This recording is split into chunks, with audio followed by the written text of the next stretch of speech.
What's up everybody, welcome back to the channel, and today for you I've got another build guide.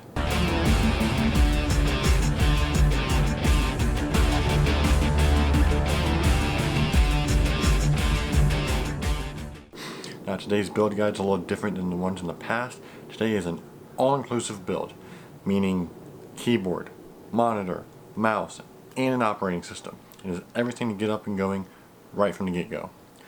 Now, this build is centered around people who are going to be doing video editing, content creation, and extreme levels of gaming. Now, this is definitely a 4K capable machine.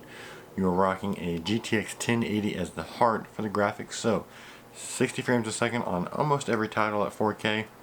High to max settings is not out of the question.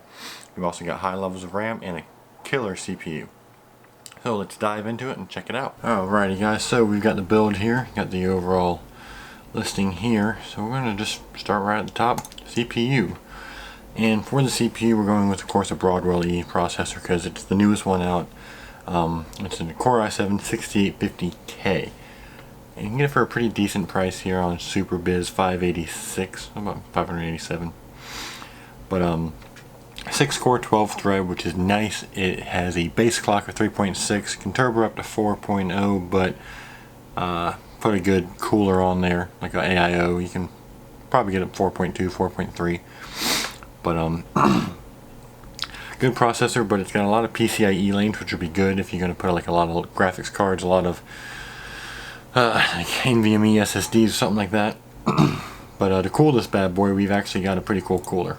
The new NZXT Kraken X52. It's an AIO, but if you use the NZXT CAM software, you actually can control the little ring down here, the LED ring. It's RGB, so you got a bunch of different configurations, make it look nice.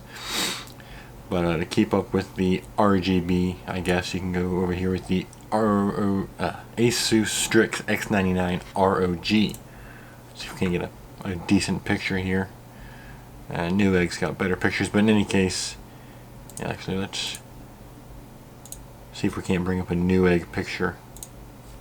They tend to have a little bit better if it ever wants to load. There it is. But a lot of versatility on it. Nice board. Come on. You actually have gigabit LAN plus dual Wi-Fi antenna, so you can actually get pretty good coverage. USB 3, 3.1, and Type C, Type A. That's always fun. You have a PS2 port. Don't know if that'll be much use, but you have it. You know, if anyone still uses that. But nice big open area. A couple PCIe lanes. These little tabs are actually RGB controlled, so you can color them or you can keep them blank. That's entirely up to you and how you want it to look. But also inside I'm going to slap some G.Skill memory. As you guys probably know, I'm a bit of a fan of G.Skill. It's what I've got in this computer right next to me. This is a Trident Z. It's 32 gigs. Like I said, this is going to be an editing build, so the more RAM you have, the easier it is going to be to edit. DDR4 3200 speed, nice and fast. It should make everything pretty snappy. Here, this motherboard has a M.2 slot, so you might as well take advantage of it. You have a processor that's got tons of PCIe lanes. M.2 runs through a PCIe lane. So this is a 512 gigabyte Samsung 950 Pro. It's one of the best ones out there. This would be good for loading up your operating system and like your editing software or one or two of your most popular games that you play. Everything will load up pretty snappy. Not a lot there. For the mass storage, I actually went with a different route. I normally go Western Digital, WD, but I went with Seagate because they're Barracuda Pro. It's a 10 terabyte drive. It is massive, but you will load everything you will ever need on this drive. If you have the budget, get two. If not, maybe cut it in half, go with like a 6 terabyte, this guy, and get two of them so you can set it up in RAID. But yeah, there's my phone going off. But if not, one 10 terabyte, they're pretty reliable. I mean, they're really reliable drives. Seagate's never made a bad one. It's fast, and 10 terabytes. I mean, that is a little ridiculous, but it's going to hold everything you will ever need. Every game, all your video storage, like I said, editing build. So any content you create will load up onto that, and you will put tons on there. The GPU. If you're going to have a $600 CPU, might as well have a $600 or more GPU. This is the GTX 1080. I'm partial to EVGA for the coolers. I just like them. This is the For the Win Gaming ACX 3.0 cooler. It's the 8GB GDR5X. You know all that. But if you don't like this particular cooler, you don't like EVGA, you can go with any GTX 1080. I mean, the MSI, Gigabyte G1 Gaming, Gigabyte Extreme Gaming, that's all up to you. I personally enjoy the EVGA, so that's what I go with. I like their cooling style. I mean, this is a beefy cooler on it. The For the Win, it's a pretty good cooler. That's just my go-to, but 4K gaming, you're going to crush 4K gaming on this, and editing is going to be a breeze with the combo of the three-way combo of the RAM, the processor, and the GPU. Editing, content creation, any of that stuff, we're going to kill it. For the case, I'm really partial. What I have is a Corsair Air 540. It's their last generation. This is the Air 740. Same basic concept. Separation of, see here, right down the middle, separation of your chamber. So in here you're going to have your main components with the side panel. CPU, motherboard, GPU, hard drives if you choose. All of that is in here. And then on the other side, your power supply, extra storage like SSDs, more hard drives. You keep all that separate, so that way you've got no cables in here. Bring up the picture. No cables in the mix here, so the airflow can just go right through the front, through the whole case easily, and out through the back. And it's got radiator support, so that X52, I think it's a 240 mil radiator, fit in there just perfectly. And I like the style. It's a nice, easy open little handle. You pop it open and the door swings open. You easily see everything. So if you got like a $60 budget extra, you can NZXT Hue Plus system in there, or maybe a couple RGB LEDs from Cable Mod, something to spice it up. But really good case, really easy to build in because it's cable management is a breeze through these types of cases. These two-part, cube cases, it's easy as can be. For the power supply, I actually went a little something over the suggested limit, which I believe the suggested limit is, what is it? 500 watt. Well, this is 850, 80 plus gold. Corsair just makes really reliable power supplies. What you want to look for, if you don't want to go with this exact one, is something that is modular, helps cut down on cable clutter. Although with this case won't be a big deal, but still makes it cleaner and easier to work with. You want an 80 plus rating. Gold is normally the lowest I'm going to go. They've got platinum, titanium, and all kinds of higher levels. 80 plus bronze is, well, 80 plus is the lowest, and there's 80 plus bronze. I think gold is for your money, what you're paying, probably the best deal you can get. With this, you can probably throw another one more 1080 in, but you might want to watch out for any extreme overclocking and messing with the voltages. You may lose a bit of overhead depending on how over the top you want to go. But still, great power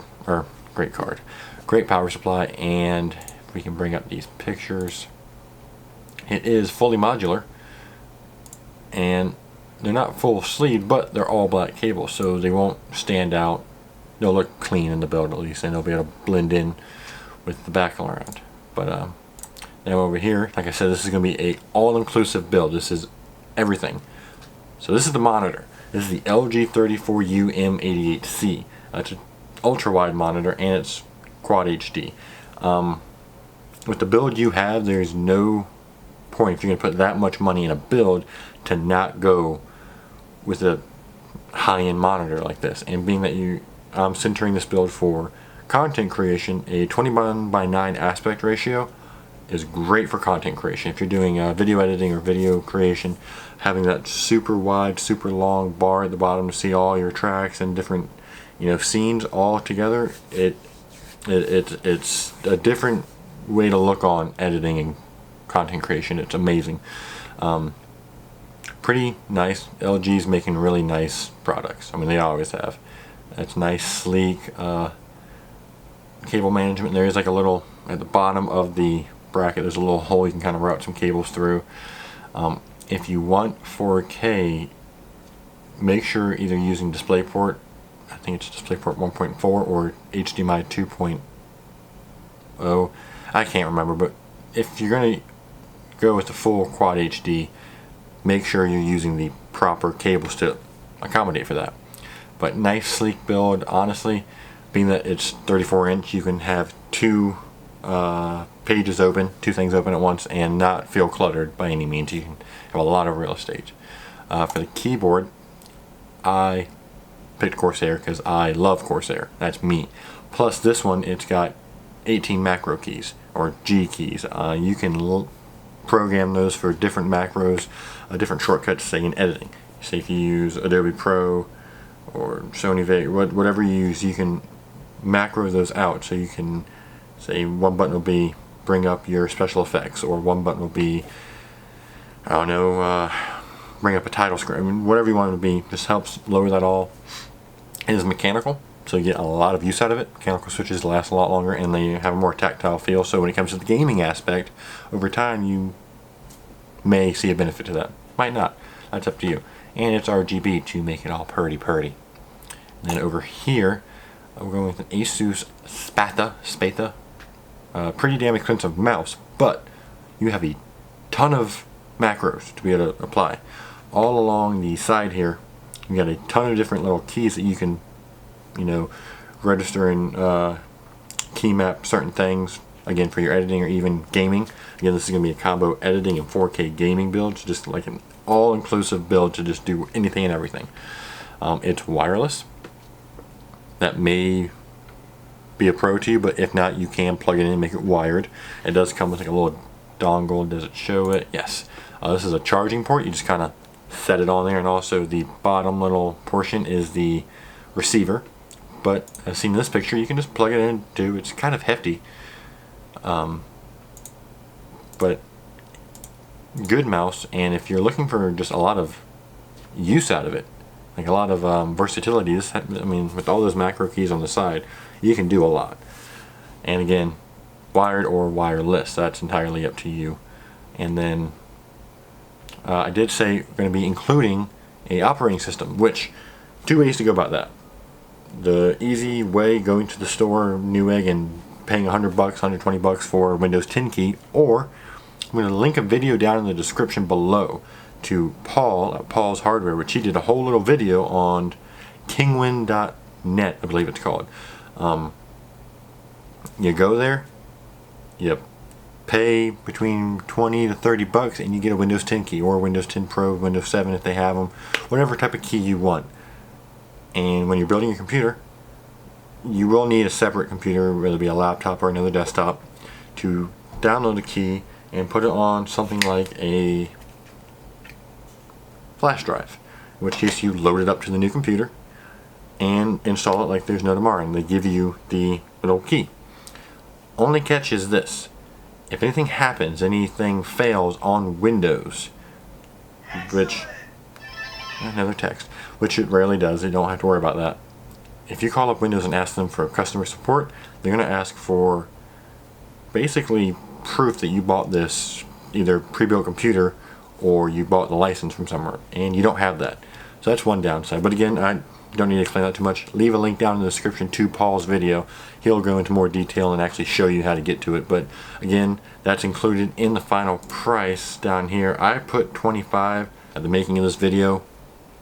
It was about $24.97 or something like that. You can pay like $2 more for insurance, but between $20 and $30 you're going to get a Windows key and save quite a bit of money, which can be rolled into any more of this build. But total price of the build is just over $4,000, which, when you consider what you've got, isn't horrible. I mean, you have a 4K machine for gaming. This is any game you throw at it, save the new Gears of War, Gears of War 4, which they say can't even run at 60 frames per second at 4K, but I digress.